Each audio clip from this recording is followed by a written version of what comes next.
Good evening, everybody. Thank you for joining us this evening. For those of you that don't know me, my name is Kat McGregor, and I'm here on behalf of the Farm Advisory Service tonight with my colleague, Kathleen Gunn. Kathleen will give you a little wave there. She's in the top middle of the screen for most people.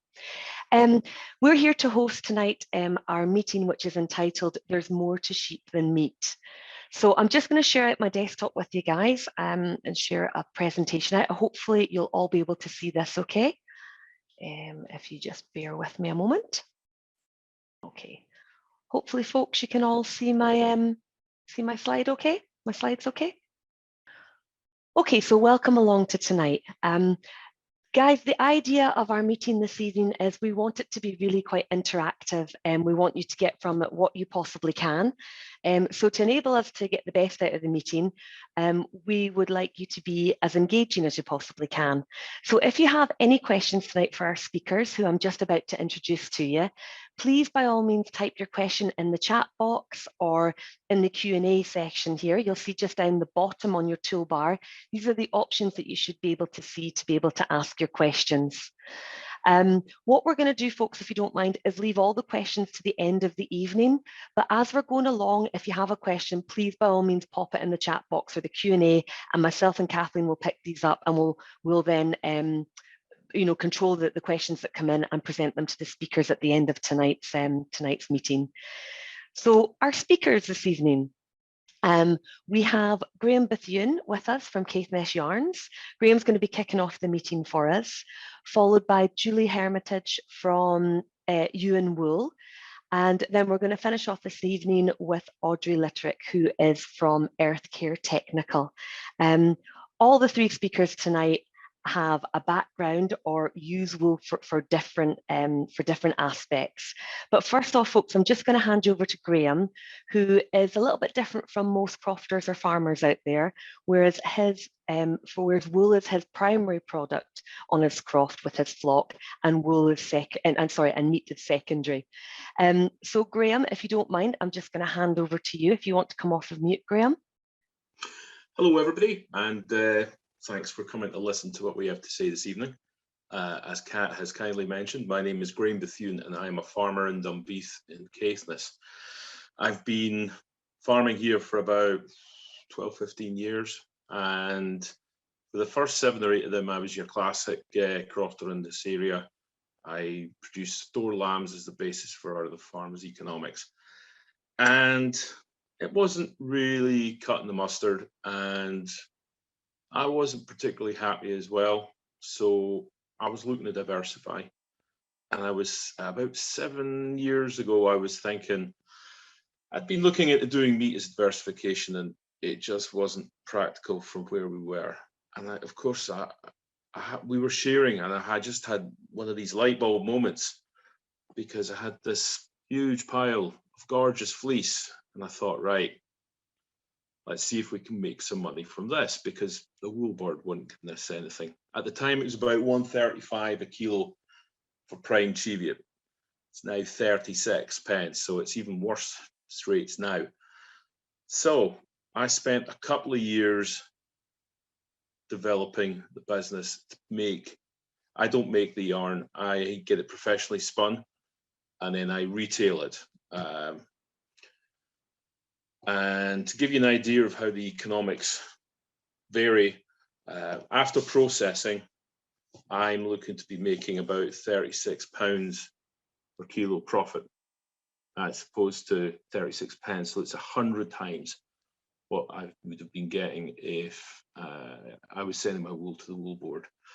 And more than that, it feels like I've taken a better control over farming, because once I started doing this, very quickly I realized the best place to be for my kind of scale, I've got a couple of hundred sheep, is I can't compete with mass market. There's no margin in it. They're buying wool from poor sort. Let's just leave that by and by. I just couldn't compete with it. So I decided to hit the top end of the market, and I got some great advice, great help. And so what I'm making is the very best yarn I can from the wool from my sheepies. Now, I've retooled to service that. I've retooled how I farm to maximize the health and the happiness of my sheep, because I've made the conscious decision to make wool my main crop. So it's the opposite way around than it's been in recent decades. Although there is a long history in Sutherland and Caithness of wool being the main crop, it's only in the last 50, 60 years that it's stopped being valuable enough to do that. And what I've done is I've cut many middlemen and women out of the equation. I am selling directly to my customers, who are mostly hobbyists and knitters, crocheters, felters, all sorts. And I'm just back, for example, from a 4-day sales trip to Yorkshire, to the Yarndale show. Very, very good.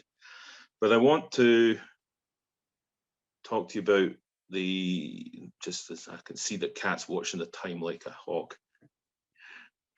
And sorry, it's an old joke.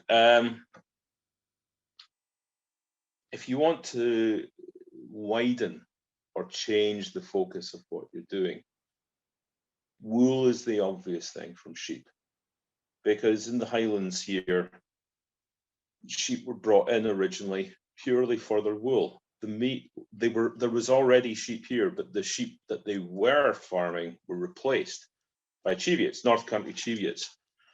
In fact, if you read the foundational documents for a lot of common grazings, it insisted, it actually specified that you had to have Cheviots on the ground and no other breed, because that was the wool that was most in demand. And it was sold directly to some of the finest couture and Savile Row cloth suit makers. It was very high quality product. And that's something that I think we've forgotten over the last 50, 60 years, because it's been a long time since we've made any money from wool. And in our society, if you want to, the way that society tells you that what you're doing is worthwhile, they pay you. And for 50 or 60 years, we haven't been paid for making great fleece, really great fleece, which makes great wool and great yarn, great cloth, however you want to cut it. And I find that it's been a very successful change. So much so that I've lent hard into every aspect I can think of improving the health and well-being of my sheep. I started by culling about a third of my flock. I got rid of all the sheep who were good breeders. They were good sheep. I got rid of them, sold them to somebody who wanted them as breeding animals if their fleece wasn't good enough. That was the first thing. You have to be ruthless. I find that was actually the first and the easiest lesson I learned was it's better to have good fleece and good yarn than it is to have more, because the process of it's a lot of money, it's a lot of investment getting things done, and you want the maximum possible return. And you'll build upon that, because we have great potential in our wool. And I find it's slightly changed my relationship with my flock. I find I'm much more engaged on a day-to-day basis, because I'm not just hitting the highlights of the year. I'm interested in the ongoing day-to-day health and well-being of the animals. I've changed the environmental management of my farm to raise the quality of their diet. You are what you eat. And because I'm no longer making meat as my main crop, I'm not pushing them for live weight gain. I'm letting them slowly develop.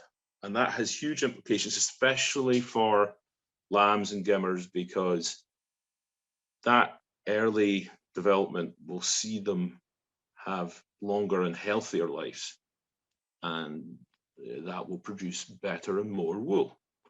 And that for me is the be all and end all. It also provides an extremely attractive position in the market at the far end. I see a lot of people who come to me because they see how I treat my sheep.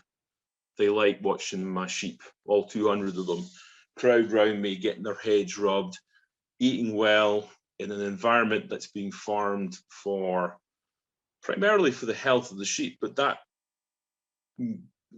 means the health of the environment has to be raised, because the sheep are no longer farmed at the expense of the environment. I place the sheep within the greater environment of the farm, and I find a balance, and that provides the healthier diet.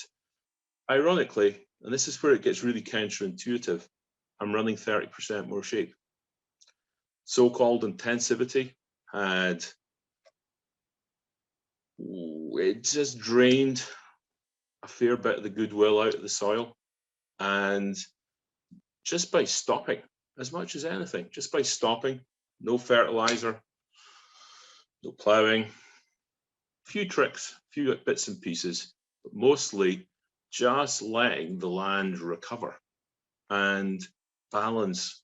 And this is where you start to get into all sorts of complicated parts, which is a topic for another day. But put it this way, even with COVID, last year my farm made a profit. Before I started the wool business, my farm didn't make a profit once in 10 years. And don't know about you, but I like being able to make a living from my farm. So that's coming up in 15 minutes. I promised Kat I would be good. And so there we go. You did. If anybody's got any questions, I'd be delighted to talk to you at the end. But also, if you don't want to talk on the Zoom call here, you can email me a question at caithnessYarns@gmail.com.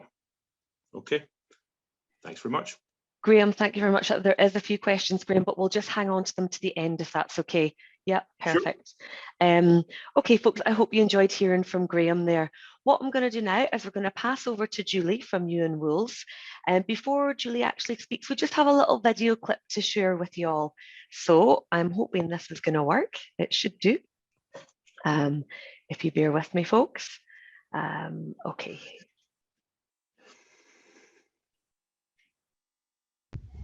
Hello, my name's Julie Hermitage. I'm a pillow maker. I'm based in the Angus Glens of Scotland, where my family raise happy sheep. We grow the wool for my handmade pillows and wares. This is my workspace on the farm, where I design and create and sell my products through my online shop called Ewan Wool. My pillows are sought after by asthmatics and people with neck injuries to help them sleep. I make bespoke ones too, as everybody is different and sleep is so important for the body's care and repair system. Wool naturally makes the pillow hypoallergenic. It can self-regulate your body temperature, is flame retardant and gives you 25% more REM sleep, and of course superior support. We have over 65 recognised sheep breeds in this country and lots of other crosses. Each breed gives us a different wool type. No two wools are the same. Once the wool is cleaned and carded, we can make it into different formats, like neps, cubes, rectangles and spheres. We can also make the wool flat into a wadding. Sometimes this is called a pre-felt, the softness and strength created by the different wools used. This is how I designed the wadding for my own wool pillows. As a pillow maker, I think of the wool's compression and the level of memory to return it back to its original shape, being able to blend these characteristics to create a perfect supportive pillow.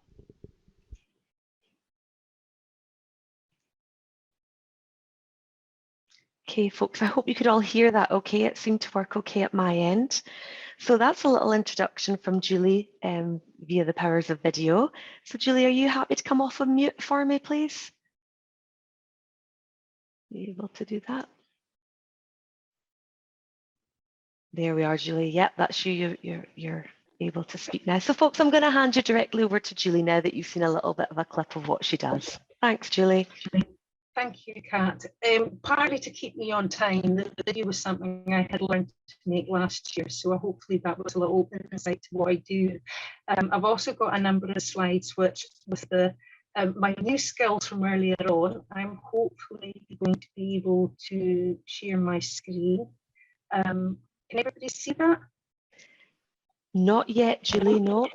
So if you click on the green share screen button, and then it'll bring up the box that you need to, I'll give it a pop-up box at the back that'll show you the screen to share if you click on it. Yep. Yeah, let's see now.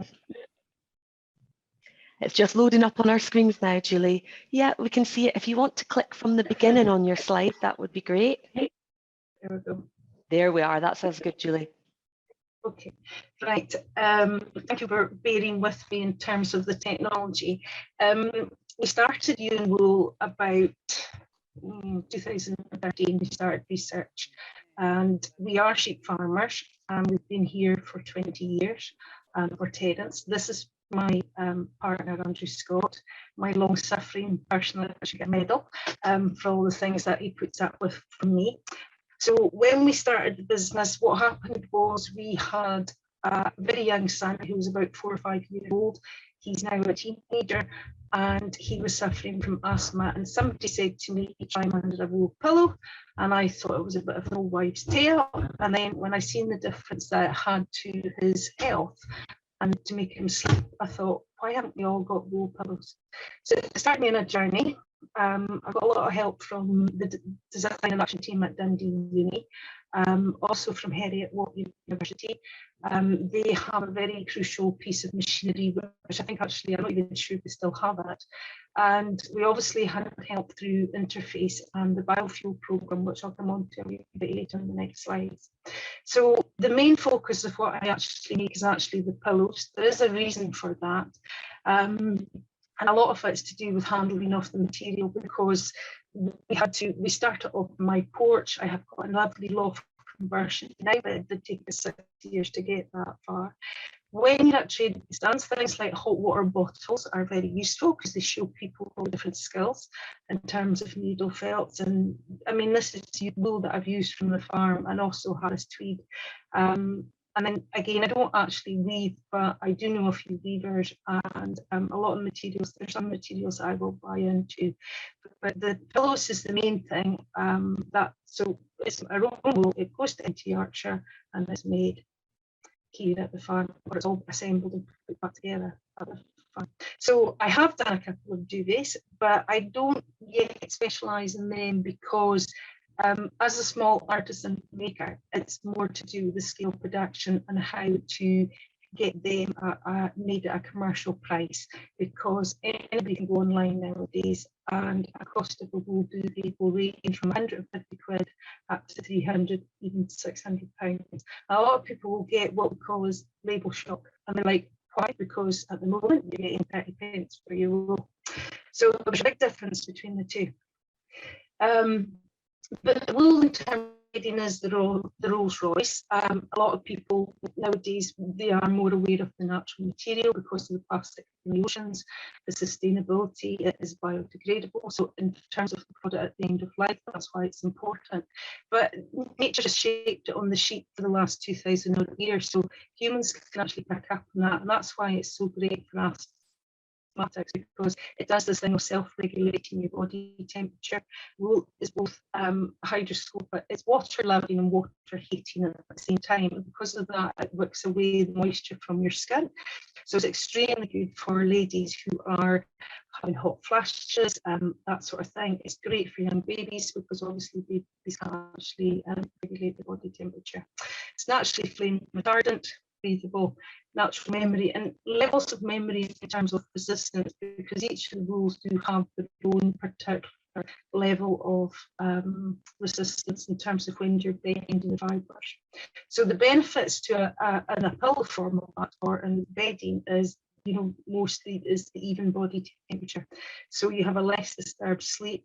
And the Australian Wool Board have done a huge amount of research in the last 20 years. So things like they can actually tell us, or it's proven now, that sleeping in wool gives you 25% more stage 4 sleep, which is the stage where you're actually dreaming. So a lot of people who sleep on pillows for the first time will say that they do dream a lot. How it needs less storage is obviously you don't need so many duvets, you just need your one wool duvet, and it will do you all year round. When we started off, some of the pictures that I have on the screen here are really when we were prototyping. It was all new to me, and everybody thought I had 2 heads, and were like, why is she asking these silly questions? So a lot of my prototyping was basically, it was the wools on the farm. I bought another wools because I needed to see how they behaved, and because we're farming at about 1,500 feet at Wester Cool, it's all predominantly hill breeds. We do have mules, we have duvets, we have blackies, so we've got quite a big mixture in terms of what we've got. So I needed to see how these actually worked in the handle of them. So a lot of the initial blending was done on the drum carder. I had to learn things like needle felting, which is this funny needles in the right hand corner. And the other technique was when we were trying to put wordings together, is things like cross-lapping the wools, what order the fibres should be in. The help I got, we did, this was with Dundee University, we did focus groups to give us an impression of what people thought about what wools liked in terms of smell, what their favourites were. It was quite really surprising, the results as well, because Swaledale came out as one of the favourites. I personally don't like it because I know the smell. As a sheep farmer, I can't really get that smell out of my head, so it doesn't work for me. But yeah, blackface was actually one of the top breeds that was actually liked by the public, and they didn't know what breeds they were choosing from. So it was enlightening, and that gave us a bit more help in terms of the next stage, how to progress. We looked at branding, and I think when you start with branding, it's a bit of a journey. I haven't grown into this branding yet. I might do one day. I have a bit of an issue with branding and packaging because we're in a world where I don't really want to use a lot of packaging, and everything's plastic based, and it kind of needs to be, but we need to look at different ways in terms of how paper's a really good way at storing wool, so because it's breathable. Challenges that we've had, anybody thinking about going into manufacturing wool in terms of a product. The biggest thing is scale of production. It's something that we've chosen to do in organic sense, very much because you could run a lot of debt, or you need to have deep pockets. So it's a very much a case of take it a stage at a time. And what you have with an industry in terms of the wool processing, it is geared up for companies that have been on the go for 200 years, and all the machinery is geared up for doing about 25 tonnes at a time. So as an artisan producer, my minimum when I go to scour is actually half a tonne.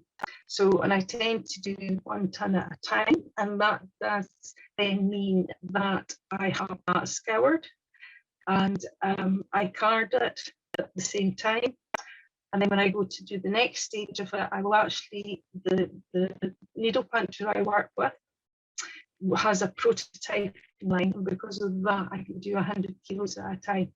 But that has a huge impact on the end product in terms of my cost, and what I said earlier on about the duvets being able to compete with companies that are much bigger when you're at a smaller level.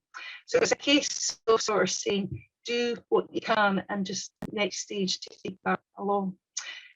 When I started speaking to people that were obviously processing wool, they're very wary of somebody new coming into the industry. They wouldn't speak to a female, which I find extremely strange. And I had to get my husband, my other half, to sort of do all the phoning, which I found very bizarre, because after being 40 odd years dealing in agriculture, I was not expecting that in the textile industry. So it's there, be aware of it, don't be put off by it, it's changing, but you know, it's there. When you're looking at equipment, you will spend a lot of time going, oh, how can I do this, how can I make that work? A lot of equipment of the smaller scale or micro level is coming in from Italy, and it's coming in from Canada, and even then it's pricey. So if you have a good engineer in the family, it's pretty useful to have. Because a lot of the stuff I've made equipment wise has actually been going to my other half and going to my brother who does a bit of engineering. When we have quite a bit of the whole thing of working with wool, there is an element of science to it and art. It's not a defined, this is the recipe, this is what we do. Wool changes every year depending on what you fed your sheep or what the weather's done, and you therefore have to do a little bit of hand manipulation, sort of working out how you do your blend. I have 3 wools in my blend, purely because one wool is a filler, and the other 2 wools, one has memory where it wants to stay in the shape that it was on the sheet, and the other one has memory of how I put it. The 2 of them are always fighting against each other all the time. For pillows, that's important because you want to create loft in the body and loft in the format that you've got. Trying to learn these things, it's basically me playing around and self-taught. When I went to Heriot Watts to use the needle punch machine, the technician had retired 2 years ago. Nobody knew how to use the machine. So we got the number of the machine, we phoned up the company, we phoned up the company who then had bought over the one that had made it, and we said to them, how do you use this machine? And by luck, they told us. But it wasn't really a straightforward journey because this type of area hasn't really developed a huge amount in the last 100 odd years. So that impacts then the cost of manufacturing. Nowadays, there are small textile companies that will make for you, but it is geared up for the bigger guys. But what I would say to you is, don't let it put you off. White wools and the farms that are produced and the products where they're produced, if you think of them as fine wines and fine cheeses, everybody has a place and everybody has that opportunity. I've got this slide because one of the things that I kind of when I'm at a trade stand or out at the market is wool products are seen as luxury. Very few people recognise the health benefits. There is a much more growing awareness in terms of natural, but it's not regarded in terms of bedding as a household product yet. And that's something you should be aware of, because when you go to a market, you do need to have brightly coloured things on your stand just to draw people in. Because if not, they look at bedding and they just walk past you and don't be disheartened. It's just one of those things. Bedding is actually the hardest thing to sell, and I've been told that by a number of different traders who have sold a huge range of different products. So again, just some slides to show you in terms of pillows and what the duvets look like. So a wool duvet basically looks the exact same as everything else. The biggest thing is that a good quality duvet or wool product should have a 350 pound casing, and that's to meet Allergy UK. It just means that the house dust mites who don't like to live in wool can't actually climb through the weave of the cotton, so it makes it again that hypoallergenic. Now coming towards the end of my talk, as I would say, and hopefully leading into a little bit of what Audrey's going to talk about. When we looked at wool, I was always really, really keen to understand what we could do with wool at the end of life. One thing I've learned about wool, once you've turned it into a pillow or a duvet, it lasts an incredibly long time if you look after it. I have a 10-year-old wool duvet, which is one of the ones that I got in. The pillows that I've made for my sons are now sort of 6, 7 years old. They're still in the fine. They're washable. They're not any signs of wearing out yet, so I don't quite need it for my products yet. But one of the things that we have looked at is, and I think it applies to every potential crofter and farmer, is how we treat wool, and the poorer quality wool, or the wool that you clip off and you don't send off to the wool board. This year, a lot of people have talked about burning it, which is a dreadful thing. We have to remember that wool is 25% nitrogen, So I'm quite interested to see what Audrey's going to tell us in her talk. But always be aware there's other things that can be done with wool, and I think composting might be something that everybody can actually look at in terms of their own croft or farm situation, and there might be more benefit to use it in terms of a soil improver rather than having it as a product, just depending on it. But Audrey tells us. So that's me really. Thank you very much for listening to me. Well, Julie, thank you very much for that, folks. I hope you enjoyed Julie's presentation. Again, Julie, we have a few questions, but we'll hang on to them to the end if that's okay. So, folks, our last speaker for this evening is Audrey Litterick. Audrey is just hopefully going to share her screen out and take it out. Good, you're off mute already, Audrey. Good job. Audrey's going to talk through composting for us. It's something that's been brought up in the past at a few of our meetings and has been fed back for various different reasons, and it's quite an interesting kind of topic. So we're handing over to Audrey now, who is going to hopefully educate us all on wool compost. Audrey. The best. Well, I've got two companies really. One, the main way I earn my money is by I'm a soil scientist as well as a plant scientist, and I help farmers improve their soils, and I also work with land restoration companies building soils from former open cast sites. But I originally trained in horticulture, so my other company, Audrey Litterick Consulting, I spend more time on it but earn less money on it. It's a lot of fun really working in horticulture with crofters, helping them to produce better crops. But one of the things that I do with companies small and large is help them understand how to produce better compost. So that's what this is about tonight, but particularly it's about wool composts. Trying to get my screen to move down one. That's it. Oops, a bit sensitive. So what I'm going to talk about are some definitions, first of all, about wool composts, and also about the difference between compost and growing media.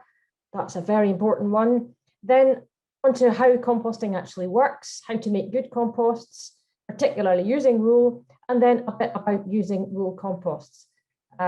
Yes, they're absolutely fantastic. A good wool compost is a terrific soil conditioner. So what are they? Well, a wool compost is a compost made from wool, which seems pretty obvious really, but you can't make composts just from wool. So in order to talk about the things that you might mix with wool to make a good compost, we first need to talk about what composts actually are, what composting actually means, and then look at how to use wool in the process. And this is a confusion. We're the only country in the world, to my knowledge, that uses the word compost for two completely different things. And it is super confusing. Even some of the TV gardeners don't seem to really understand, or they're very, very poor at communicating the difference between the two. And the result is confusion and pain for gardeners. We get poor germination of seeds, poor growth of young plants, crop loss, financial losses, and a lot of heartache. So what's the problem then? Well, true compost is made by a composting process. And it's a stable material where there's not much. It's basically a composting process is done by microorganisms or bugs, mostly fungi and bacteria. They do it all for us. So true compost, as I call it, is a stable, sanitized material. In other words, it's been heated, or the self-heating, the natural self-heating has happened during the process. And a finished true compost is rich in a really good wide range of beneficial microorganisms, fungi and bacteria particularly, but also if you're into microbiology at all, there's lots of other different types as well, little beneficial mites and actinomycetes and so on.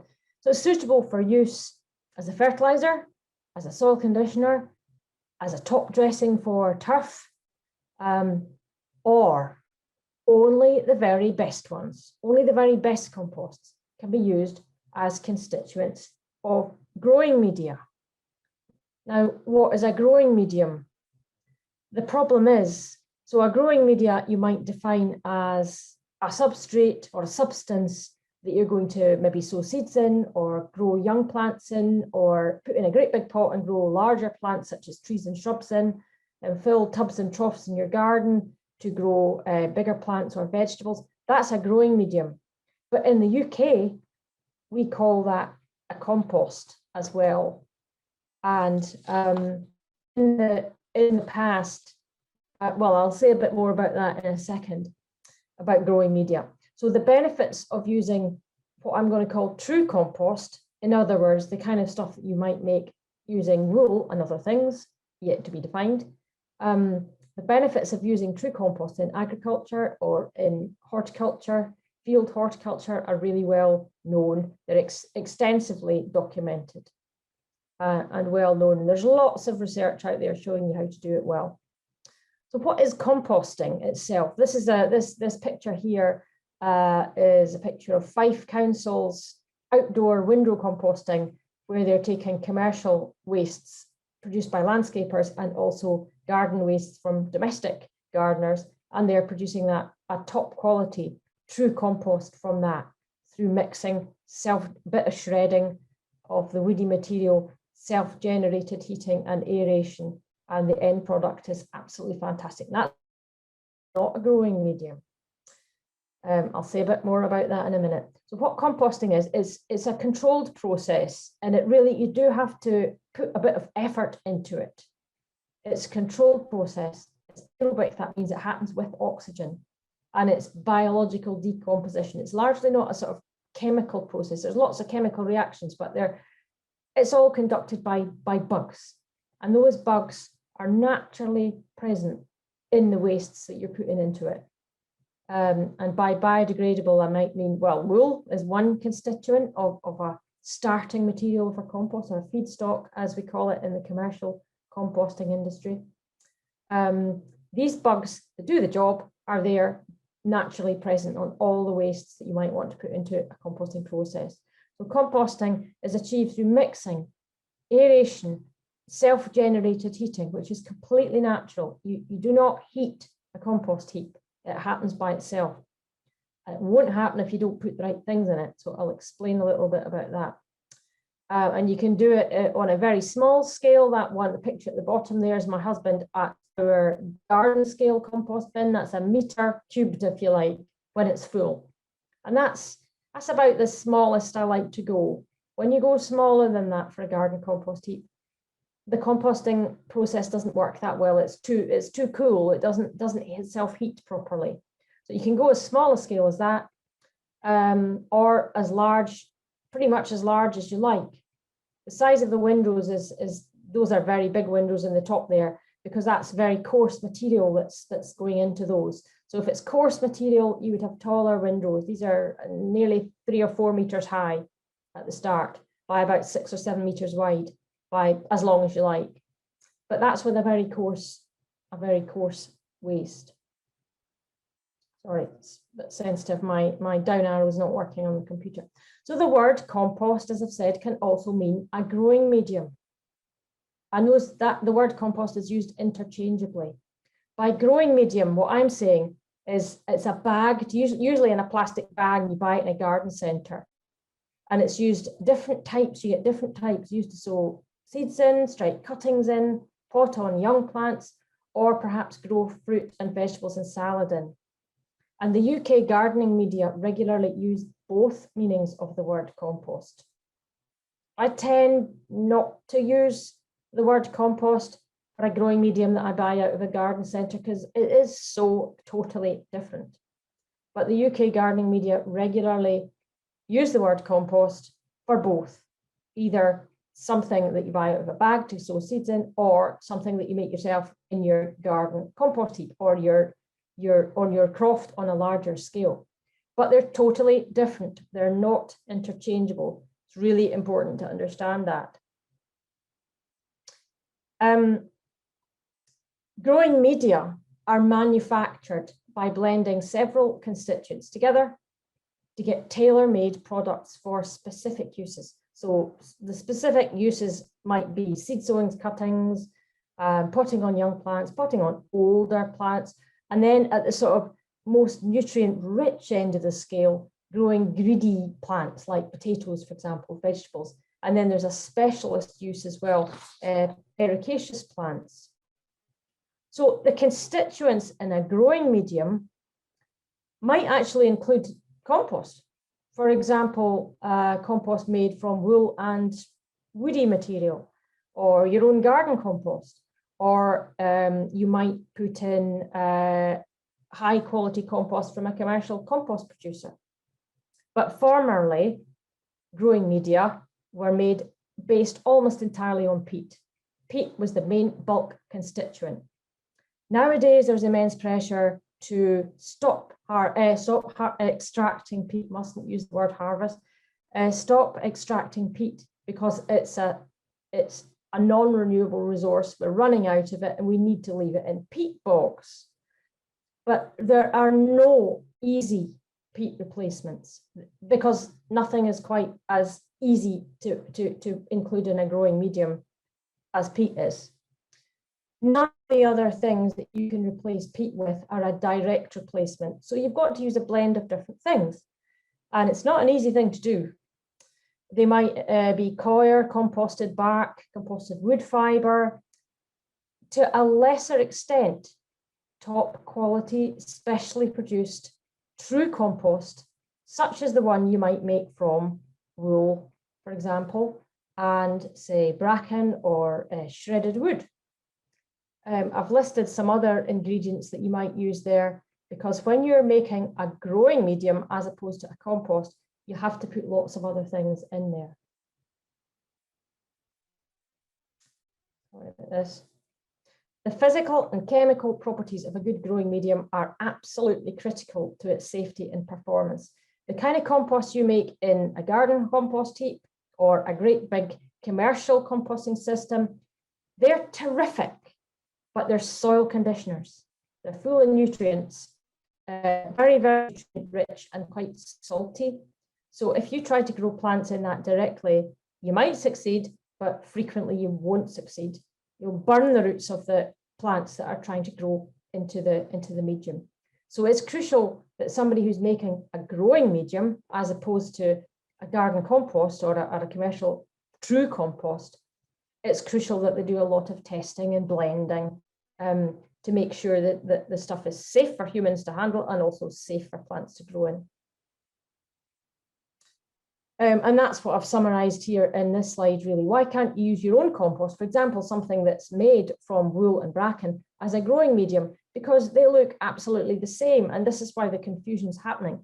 They might look the same. They might be brown, sweet smelling, finely divided particles, but true composts, such as the one you might make from wool and bracken, they're very, very variable. However hard you try, they're too chemically variable. And a lot of it, of course, happens outside, and the variability depends partly on the weather. But they're too salty, they're too nutrient rich for young developing roots. They often contain too much nitrogen, ammonium nitrogen, which can burn plant roots. They've often got too much carbon in them, and that can limit plant growth. And they're physically unsuitable for use as a growing medium alone. And if you haven't managed to control the process and get it going properly, usually they contain weed seeds as well, and plant pests and pathogens. So I'm not trying to put you off. I'm now just saying, well, okay, forget about producing growing medium at first. Let's look at producing a top quality true compost from, for example, wool. There's lots of different composting systems to choose from, including fully contained sort of in-vessel systems that you buy, which might cost a few £1,000s up to many, many thousands of pounds. And those, you're not allowed, I'm sure you all know this, but you're not allowed by law food wastes or animal byproducts at all outdoors in a commercial system. It must be contained by law. However, you can compost some types of animal manure, certainly, and wool, definitely, and woody wastes, paper wastes, cardboard, bracken, all that can be composted, garden wastes, outdoors if you wish it to, in what's called an open air heat or an open air windrow. And for crofters and small scale horticulture, the best are usually 3 or 4. You need 3 or 4 at any one time, because once you've formed a pile, a heap, a windrow, you need to give it time to actually compost. The better you are at that, the quicker it will be, but you're still talking probably weeks, possibly months, depending on how you're doing it. But 3 or 4 at different stages, heaps or windrows. Usually the best thing is to cover these or partly cover them to give you a bit more control over the amount of rain that falls into them. So how does composting actually work? As I said, it's a very complex process, totally dependent on microorganisms, which are naturally in the environment on the wastes that you're trying to compost. You don't need to add any fancy potions. Providing there's enough moisture and oxygen, these bugs will start to break down the organic materials, and as they do that, they produce heat. It's them that produces the heat. And what you want is to try and make that heat happen. You want it to reach temperatures probably between about 60 and 70 degrees Celsius. That's pretty hot, but that's, if you get your blend of materials right, that's the sort of temperatures you're looking at. About 60 to 70. You don't want it much hotter because it can set itself alight sometimes. And you don't want it much cooler because then you won't be killing the weed seeds, the plant pests and pathogens that are in there. And then as time goes on, these bugs produce heat, they respire, they multiply, it builds up, and then it gradually cools over time. But what you need to do is turn those windows or turn the heaps so that the cool stuff on the outside gets turned right into the middle, and then everything gets self-heated over a period of a few weeks or months. You can do it fairly slowly if you want, but if you want it to be a fast process or a commercial process, might only be 12 to 18 weeks. If you want to do it quickly, you've got to put more effort in to really getting everything absolutely right.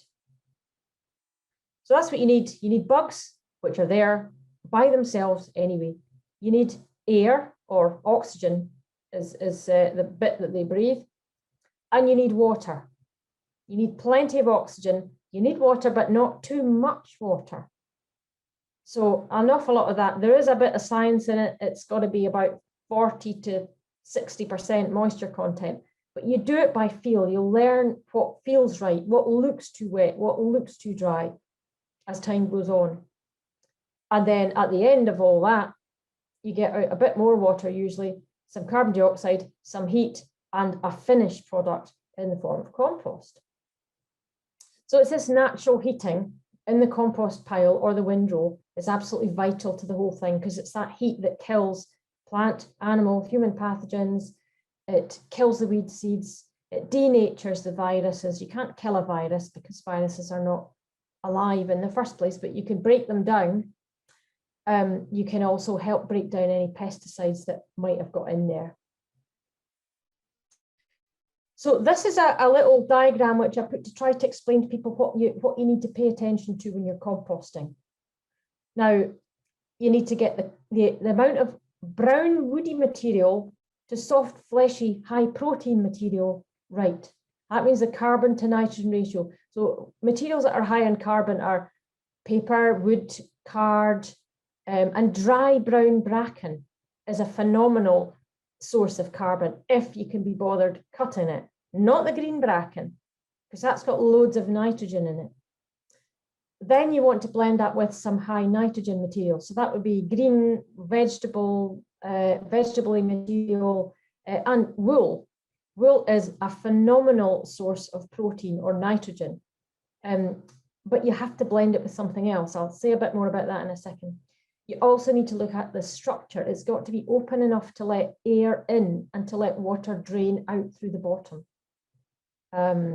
So if you've got quite finely divided materials, like for example, straw cattle manure or horse dung, and that's all you're trying to compost, you have to have the windrows very small, so a high surface area to volume ratio, and you need to turn it a lot Otherwise, you just won't be able to get enough air in and it'll sit too wet.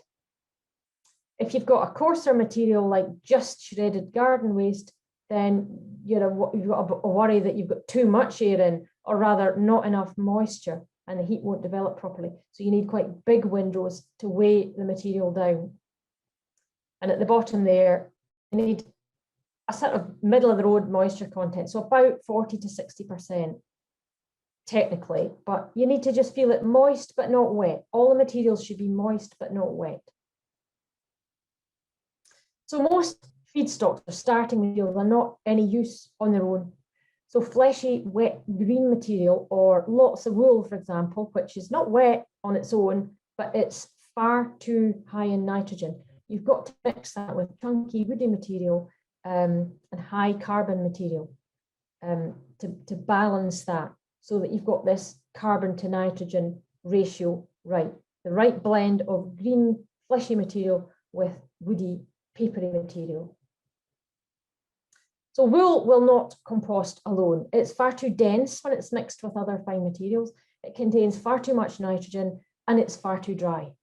So you've got to mix it with coarser material that will hold the windrow open or hold the compost heap open. And it's got to have high carbon in it, lots of carbon. So the good things that you could blend with wool would be brown bracken, not green bracken, brown bracken, or you could use sawdust, but again, it's quite fine, so you'd have to have the windrows or heaps quite small, and try and turn it very regularly to let plenty air in. Every heap, regardless of its size, needs turned regularly to allow the air in, but the more dense the material, the more dense the mixture, the more regularly you'll have to turn it to allow the air in, to encourage the development of high temperatures. Now this table here, I believe it's going to be available for people afterwards, because there's rather a lot to take in here. But what you're looking for, mixed garden waste, is the green one that I've highlighted in the middle. And I've highlighted that because that's actually perfect. That's got everything that you need to make perfect compost.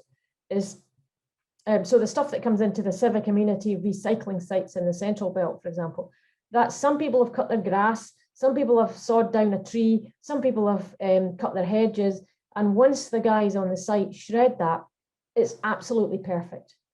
It's got the right carbon to nitrogen, in other words, the right blend of woody material to green material, the right moisture content typically, needs shredding, but after that, it's perfect. Everything else has got a problem with it. So manure, there's not enough carbon. So I mean, straw cattle manure, typically, excuse me, there's too much nitrogen, and it's too dense and it's too wet. So it's very difficult to compost animal manures on their own. You usually have to add a lot more straw and do a lot of turning and keep the windrows low. Straw just doesn't compost on its own. Too much carbon, too dry, and a very weak structure which collapses and doesn't allow air in. Let's move down there to wool. Goodness me, so much nitrogen in it. It can be 1 part carbon to 2 of nitrogen, or it can have even more nitrogen than that sometimes. So a lot of nitrogen. On its own, it just wouldn't compost at all. And if you leave wool to rot long enough and it does begin to break down, it begins to smell. And that's sort of sulfurous and nitrogen gases being given off.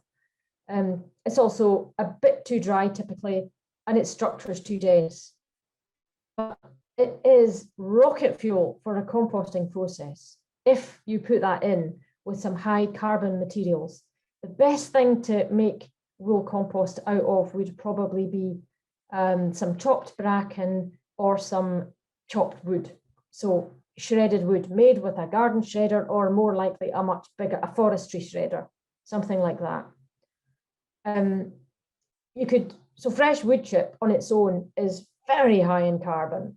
It's about the right moisture content. It's got a great structure, but it would never compost quickly enough on its own. So you need to add some high nitrogen material, and wood is excellent. Sawdust is good too, but it's too dense.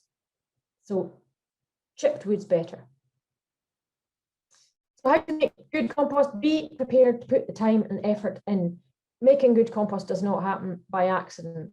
I've got some really good garden compost on a small scale, and mine takes about a year to do. And we turn it about 3 times. When I say we, it's the royal we. My husband does it, not me. But he does it about 3 times a year. And it's quite a cool process. We do measure the temperature in the middle, and it frequently does get right up to about 60, but probably only once or twice at most up to that temperature.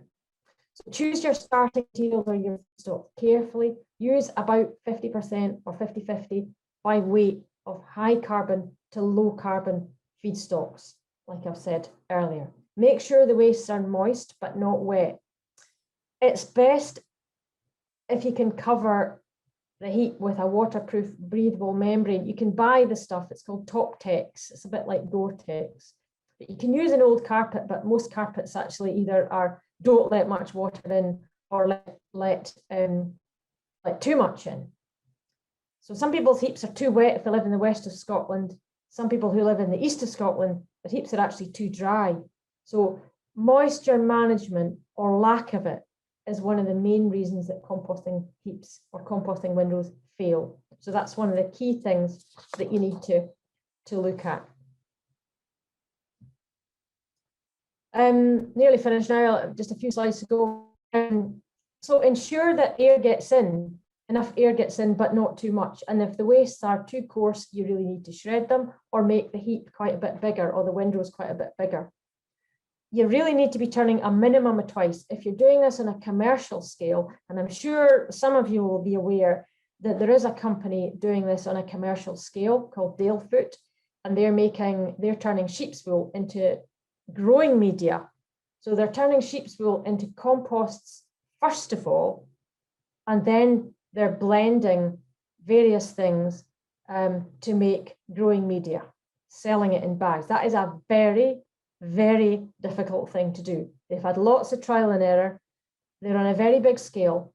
That kind of thing is not going to work for you unless you invest a significant amount of money in testing and blending equipment and so on. But it can for the very, very keen. And if you're going to do something like that and actually make composts and then make growing media out of it, now is the time to do it, because quite a lot of people are looking into that. But it's not something to be taken lightly. You can't do it on a small scale. It's got to be pretty big scale. So you must look to be, when you're making compost, you must look to measure the temperatures in the center of the heap using a proper compost temperature probe, which you can buy. Compost materials for at least 6 months if you're doing it on a small scale, ideally on for a year. If you are doing it properly commercially, you can cut that time considerably. But that would be, looking at making several thousand tons a year. That's how big you really need to be making wool compost to be fully commercial as a composting producer. And for some applications, you'll probably need to sieve the compost before use, but not if you're just applying it as a soil conditioner to a croft to improve the land for growing vegetables, for example. So if you're making wool compost, what are you going to do with it? It's a phenomenal fertilizer. Compost made from wool and the right balance of high carbon materials, like for example, dry brown bracken, or shredded wood. A tremendous fertilizer and a great source of crop nutrients, particularly P, nitrogen, sulfur, and trace elements. And you would be look to use it to something like 10 to 40 tons per hectare, or 1 to 4 kilograms per meter squared. It's a really rich soil conditioner and fertilizer. It's a terrific source of organic matter as well, a really good organic matter builder, soil structure improver. So if you sieve it, you can use it as a top dressing for lawns, and it's a phenomenal top dressing for lawns. The grass will really jump. Coarser compost can be used as a mulch, but wool compost is not a great mulch. It's too nutrient rich. You'll encourage the weeds to grow. And last but not least, a constituent of growing media. But that's quite a difficult thing to do. It's best used for media for growing nutrient-hungry vegetable and salad crops, which is what Dalefoot sell their wool compost for. It's a very strong, powerful growing medium. in a bag. But no true compost on its own makes a good growing medium. So Dalefoot use a mixture of materials in their products, including bracken and sheep's wool. Some of them are intended for use as soil conditioners and others for sowing seeds into and growing young plants in. It's very easy to make good composts, including compost using wool, and I mean true compost, but it's very difficult to make peat-free growing media for sowing seeds in and growing young plants in. It's a difficult thing to do. The cost of the necessary testing and expertise are very high, and they're only likely to be justified if you're producing a very large number of tons each year. So to conclude, wool is a very nutrient-rich material. It can be a top-class constituent of proper composts, true composts. It requires very careful blending with high-carbon, well-structured materials, and you need to be quite good at composting and pay attention and read up around the subject to make good composts using wool, because it's not the easiest material. It's quite dense, very rich in nitrogen, but if you do a good job, wool compost is phenomenal. It's very nutrient rich, excellent soil conditioner, excellent source of fertilizer, nutrients. But as I've said, be very careful if you think that you can make a growing medium out of it, because it's not an easy thing to do. I've put quite a number of other links up there, which hopefully at the end, Kat will tell you how to get access to the presentations. Okay, that's me. Audrey, thank you so very much. That was very interesting, my goodness. So guys, I am very conscious of the time. It's 9:25. We have quite a few questions that have come in. So what I think we'll do is I'll go through a few of them, folks, and all the rest that have come in on the chat and the QA, I'm going to take them offline and email them to the speakers direct and come back to you if that's okay. So if anybody does have to duck out, I totally understand. I'll maybe keep you for a further 5 minutes or so, guys. So maybe hit a question to each of the speakers. So Graeme, starting off with yourself, if you're okay to come off mute. Julie, Audrey and Graeme, is that okay, guys? Graeme, have you considered any rare breeds for their fleece for Caithness yarns? A third of the sheep I keep are Castlemilk-Murets, which are one of Britain's rarest native breeds, and they are a core constituent of the brand of Caithness yarns. I am a passionate advocate of rare breeds in what I do, which is the production of high-end yarns, because the variety of different fibers that you get from rare breeds, the full spectrum of the quality and the style and the type of wool that you get services different parts of crafting beautifully. And plus they're gorgeous beasties to keep. Thanks, Graeme. Another one, Graeme, that's I'll just a couple that have come in there. Graeme, have you considered moving or having more wethers in your flock as they produce a fine quality and more consistent wool for the whole of their longer lives? They do indeed, yes. And in fact, the foundation of the wool industry in the Middle Ages was based on giant flocks of wethers, not yows at all.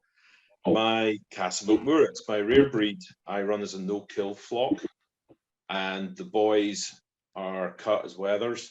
And they get just their entire economic activity on the farm is once a year giving me about 1.3, 1.4 kilos of fleece. And that more justifies the cost of keeping them and makes a good profit for me as well. I haven't done it for my Cheviots yet. It's just, I still can't quite, in my mind, justify losing the income from selling the wethers as store land. That's sort of 10, 12,000 quid a year, perhaps in the future. A good question. Okay, thank you. Graeme, there are quite a few other questions for you, but I think I'll put them to you in an email and we'll put the answers out to everybody later in the week. Yeah. Julie, what is the main breed of sheep that you use for fleece for your pillows? Is there a main breed that you tend to favour on the farm? All the breeds that I use are it's the larger micron wools. So we here are it's Blackies and it's mule is my main what I use in terms of the pillows. And the breeds are actually got different characteristics. I use a little bit of textile as well because it's bouncy. But really, one of the things I didn't say in the presentation, but the key to is a high resilience. So you're looking at a higher or a medium to a large micron wool, really, for your bedding. Anything that would be regarded as a carpet wool, you would use within the bedding. If you were to make a pillow with a merino wool, with the finest possible wool, you would have the heaviest, densest pillow. So we work in a reverse psychology. Okay. Got you. Yeah. Okay. Julie, I think this one might be for you. The disposal of washing water. Are there regulations in controlling wool washing on a farm? Yes, there is.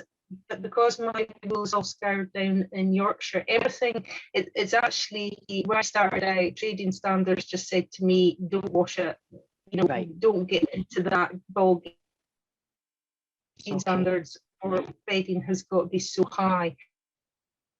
Don't really, they prefer at this stage wanted me just to use a contractor because they high enough standard, and I still have to test and send a sample of that the hygiene's correct because to an independent make sure it is clean enough. When I'm doing craft wools, then your own wool on the farm just as a craft wool, which say is something like that, and this is like really small quantities, then your own wool is not regarded as a waste because it's your own. If you took wool in from another farm and did that, yes it is, and it then ends up a whole different heap of regulations. Sure. Okay, Julie, thanks for that. Audrey, is it possible to use wool as a layer in sheet mulch beds where the high biosphere breaks the fibre down as they create soils? Yeah, that can work really quite well. It can keep weeds down as well, despite the fact that it's really high in nitrogen. You will get a little bit of nitrogen lost to the environment that way, but it'll be very, very slow. I mean, up the way as ammonia gas, I would say, but it'll be very, very slow, insignificant to worry about, I would have said. So yes, you could. It's worth thinking about. Okay. Audrey, again, are all wools equal for compost? Oh, well, I don't know anybody that's actually looked at that. Okay. Basically, what I would do if I was advising somebody on how to use their wool, I would test it. And I've tested, I think 3 samples of wool, that's all. And I've also looked at some different some scientific papers as well, which have showed what the carbon to nitrogen ratio is and the nitrogen content of the fleece. I would have said it doesn't really make a lot of difference. Okay. Thanks, Audrey. Folks, I'm quite conscious of the time. I know there's a few more questions still waiting to be answered, but what I'm going to do is take them offline to our speakers tonight, if that's okay with everybody. And I will send out an email to everybody on the call tonight with a copy of the presentation. The call's being recorded, guys, so it will go onto the Farm Advisory website. But I know a few people have already pinged me a message saying, can they have the slides? Can they have the information on the composting especially? So I will get that out to everybody on the call tonight, but just don't disappear just yet, guys. There's a lady on the call, Jane Cooper, who for the last 10 years, sorry, I have to look off to the side because I have 2 screens and my other information is on the other screen. For the last 10 years, it has run woolsack.org. It's a voluntary project where British wool cushions were made for the Olympic and Paralympics in 2012. And anyone that produces any British wool products can contact Jane through the website. and she's able to share the details and links free of charge on the website for anyone on the call, including our speakers tonight as well, that might be interested in that. So what I'll do is I'll include Jane's details on the email that I'm going to send out, folks, and maybe some of you want to touch base with Jane and get a little bit more information along with what the website is. Just one last thing, or two last things, I suppose, before we wrap up tonight. Kathleen is just about to send out, or maybe she already has, the link to the evaluation form. So we require feedback, guys, on all our events that we run and all our Zoom meetings. Kathleen's just put it on the chat there, folk can see it. Again, I'll email that out as well. And I would really appreciate if you could take a few minutes just to fill that form in, guys. That feedback is then used for our future events, future topics of what people might like to see from the Farm Advisory Service. And on that note, our next Farm Advisory meeting is on Wednesday, the 27th of October, where we're going to be talking about fencing. Kathleen, correct me if I'm wrong.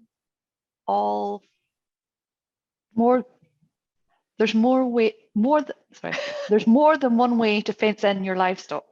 Looking at virtual fencing, electric fencing, and a triple X fencing. Yeah, perfect. That's Kathleen's baby, hence she knows the title of it better than I do. So folks, I'll send out the details of that meeting, and again, they'll be advertised on the Farm Advisory Service for you to register and join us if you like at the end of next month. So all that's left for me to say tonight, guys, is thank you so much for joining us. I hope you've enjoyed tonight's meeting. Special thanks to Graeme, Julie and Audrey for speaking to us all tonight. I hope you enjoy the rest of your evening or what's left of it, guys. And if anybody has any more questions, if you want to pop them on the chat, or if you bear with me, I will just move my, can you see my screen there, folks? I think I'm still showing Julie's presentation. Yeah, if anybody has any more questions, guys, or they want any further information on tonight, my email address there is on the screen. It's cat.mcgregor@sac.co.uk. And if you do get a chance to fill out the evaluation form, guys, you'll be entered into a wee prize draw for a voucher there. So folks, thanks again for your time tonight, and I hope you'll join us for our next meeting. Take care. Good night.